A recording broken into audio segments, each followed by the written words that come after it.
I never thought a playground could feel alive. Not in a good way. Not until the night it came alive around me. I grew up in a small town where every kid knew every playground like the back of their hand. But the one behind my elementary school, that one was different. Even in daylight, parents whispered warnings, don't go near the far end. Rusted swings, broken monkey bars, shadows that moved when the sun was high. I thought it was just old, dangerous. I was wrong. That playground didn't just feel abandoned, it felt hungry. The first story starts with Mason. Mason was 12, fearless, reckless even. He had this strange habit of wandering off alone during recess.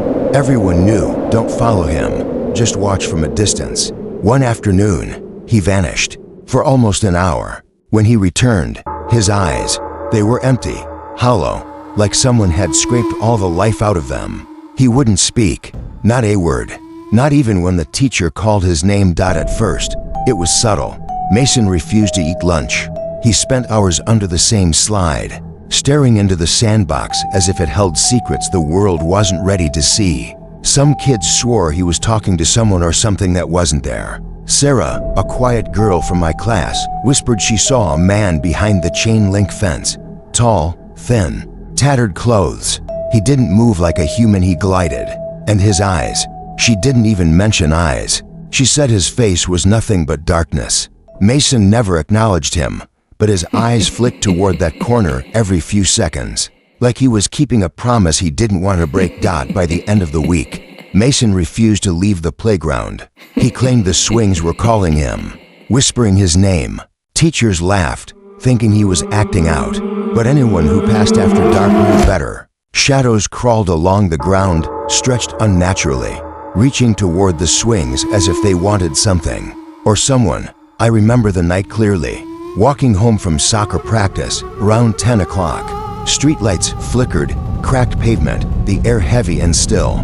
The playground looked wrong. The swings moved, slowly, but no wind stirred the air.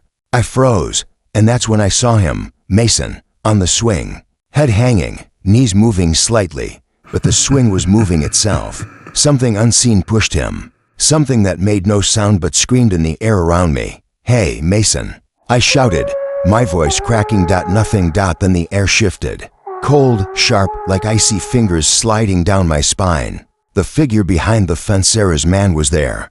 Floating, gliding, face swallowed in darkness. Mason's voice finally came, hollow, echoing.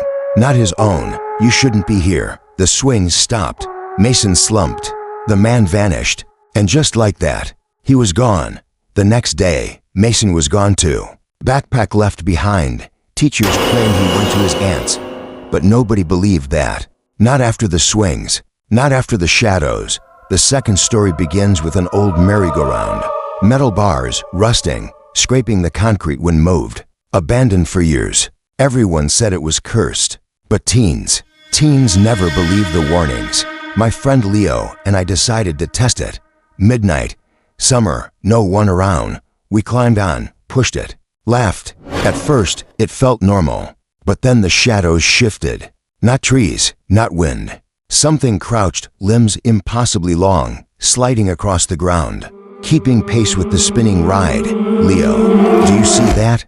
I whispered. He froze. Black voids where a face should be, watching us, moving unnaturally fast. Following every rotation, the merry-go-round wouldn't stop, handles frozen in place. The air grew heavier. Colder, a voice whispered from all directions, stay.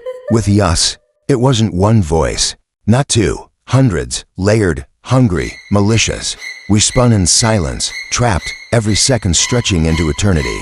Then, violently, the merry-go-round slammed to a halt. We tumbled to the ground. The playground was empty, the shadows gone, but the whispers, they never left. I hear them every night, in the wind, through the trees, calling my name, calling me back. The third story is about Ellie. She loved the sandbox, hours digging, building castles, lining up her tiny toys. But she started seeing them children with hollow black eyes. They whispered, they instructed. Bury the shovel, move the bucket, whisper secrets into the dirt. Then they escalated. One day, Ellie came home covered in dirt, sobbing. They told me to dig deep enough to find them. Her parents thought it was imaginary friends. Until a boy vanished near that same sandbox. Police searched, nothing. Ellie stopped playing, but sat for hours muttering to the invisible children, staring at the sand with an intensity that chilled her parents. The fourth story is the one I can't forget. An abandoned swing set, rusted, too high, too far back. One night, my cousin and I snuck in. Flashlights, heart racing, adrenaline. The moment we stepped in, the air changed. Wet dirt, metal decay. Swings moved slowly, no wind, no one pushing. Each swing held a child. Hollow eyes, pale skin, unmoving. Their mouths opened. Join us. My cousin ran. I couldn't. My legs froze. I tried to blink, tried to scream. Nothing. The swings accelerated, circling, a carousel of nightmares. Then I saw him, the man behind the fence, tattered black, face hidden, empty eye sockets. Watching, I turned back to the swings. The children were gone. Only the wind whispered, chains scraping metal. I ran, heart hammering, lungs burning, trembling like I'd glimpsed something not meant for human eyes. I never went back, and I never will. But sometimes, when the wind is right, I hear the creak of metal, the scrape of the merry-go-round, and the hollow whispers, join us, come back, play forever. It's hard to explain why playgrounds feel different at night, but by the second story, I was starting to understand. The swings, the slides, the rusted metal and cracked concrete. It's like they weren't just objects. They were waiting, watching, and sometimes they moved on their own. The first story in this part starts with a girl named Leela. Leela was 7, small for her age, but fearless in a way that made other kids nervous. One summer evening, her parents left her in the backyard while they grilled, just across the street from the school playground. It was dusk, and the sky was a dull orange fading to purple. Leela loved the old tire swing at the far end. It was chained to a gnarly tree that leaned over the playground, almost touching the sandbox. She was swinging gently when she noticed something strange. The swing ropes began to tighten themselves, pulling her higher and higher. Her small feet barely touched the ground. And yet, she felt no fear, only a strange pull, like the swing was calling her. Then she saw them, small figures, shadows darting around the edges of the playground. Not children, not fully formed. They moved in jerky motions, stopping suddenly when she tried to look at them directly. One of them, taller than the rest, stepped forward, its face. She swore it was grinning, but when she blinked, it was gone. The shadows whispered, not words, not even syllables, but a sound that burrowed into her mind like a cold knife. Come, higher, play. Leela screamed, the swing suddenly snapping back violently, throwing her to the grass. She landed on her knees, scraped and bleeding, but she saw them vanish. She ran inside screaming, and her parents found her trembling on the kitchen floor. She never wanted to go near that swing again. The next story takes place at a jungle gym. A small group of teenagers decided it would be funny to explore the playground at night. The park had been closed for repairs, and the gates were padlocked. But as teenagers do, they found a weak spot in the fence and climbed through it at first. It was laughter and dares. Someone pushed another across the monkey bars while others filmed on their phones. But then one of them noticed something unusual. The shadows in the jungle gym weren't matching their movements. When she raised her arms, the shadow stayed low. When he ran across the monkey bars, the shadow lagged behind, twisting and writhing in ways that defied logic. Then it whispered, not through the air, but inside their heads, stay forever. Panic erupted. They tried to run, but the gate they had come through seemed miles away. Every time they ran, the shadows closed in. They ran past the sandbox, past the rusted swings, and suddenly, the slide they had used earlier was occupied. A small child sat at the top, rocking back and forth, eyes black as coal. It pointed at them, silently urging them forward. One of the teens, Mark, froze. He swore the child's face twisted into something horrifying. Mouth open, teeth jagged, eyes dark pits that seemed to suck the light from the playground. Mark screamed, and the child's head tilted unnaturally, following him with impossible precision. That was the moment the jungle gym seemed to come alive. The bars shifted, forming a wall around them, trapping them inside. Hours passed, or maybe minutes. Time seemed to collapse. When they finally escaped through a hole in the fence, they were pale, shaken, and silent. None of them spoke about it for months.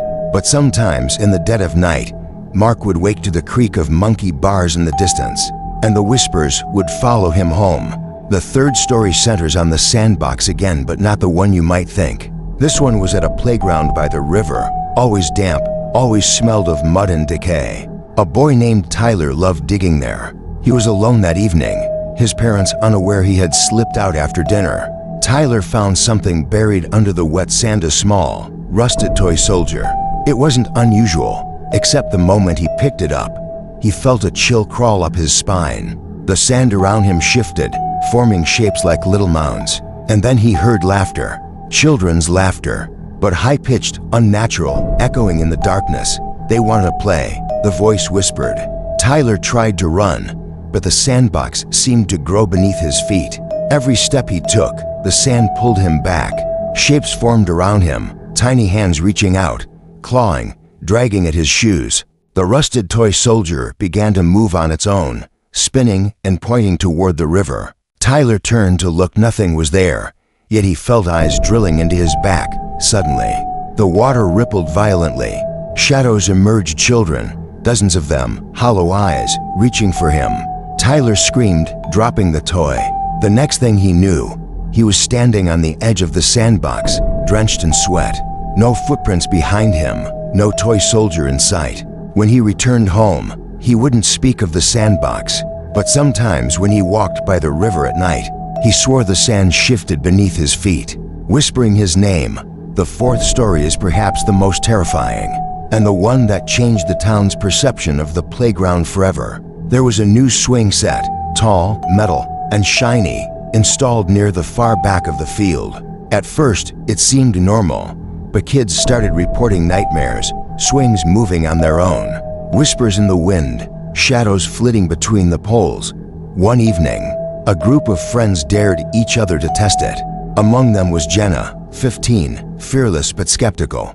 They arrived just as the sun dipped below the horizon. The swings moved slowly, silently, no wind. She noticed the chains stretched longer than possible, and at the top of each swing sat a child. Their faces pale, eyes empty, hands gripping the chains tightly, but they didn't move. "Join us," they whispered, voices overlapping, harmonizing into a single, horrifying command. Jenna froze. She wanted to run, but her legs wouldn't obey. One swing moved toward her, slow, deliberate. She noticed something behind it, a figure, tall, black, motionless. The man from the old stories, face hidden, eyes empty voids. He raised a hand and pointed directly at her. The wind shifted, carrying 1,000 tiny footsteps circling her. The swings began moving faster, each one creaking, metal groaning under the weight of invisible energy. Jenna screamed, but the playground swallowed her voice. Then, one by one, the swings slammed to a halt. The children vanished. The man disappeared. Only the whispers remained, echoing across the empty playground. Forever. Play forever. Jenna ran. Her friends followed. None of them looked back. But the next morning, the school discovered something chilling. The swings had tiny footprints burned into the metal, going up the chains as if children had climbed into the air. The playground was closed immediately, yet whispers persisted at night. Parents claimed they could hear laughter when the wind blew just right. And that's the thing about playgrounds, they're not just for children. At night, when the world is quiet, when the wind passes through the rusted swings, the slides, the hollow monkey bars, something waits, watching, pulling, whispering. You might think it's just imagination. You might think it's old stories. But every child who wandered too close, every teen who dared to explore, left a piece of themselves behind. And the playground remembered. Even now, years later, if you walk past an abandoned playground in the dead of night, you can feel it. The swings move, even without wind. Shadows stretch unnaturally, and sometimes, if you're listening, you can hear whispers calling your name, inviting you to play forever. And that's when you realize it's not abandoned. It's alive, hungry, waiting for the next child foolish enough to step too close.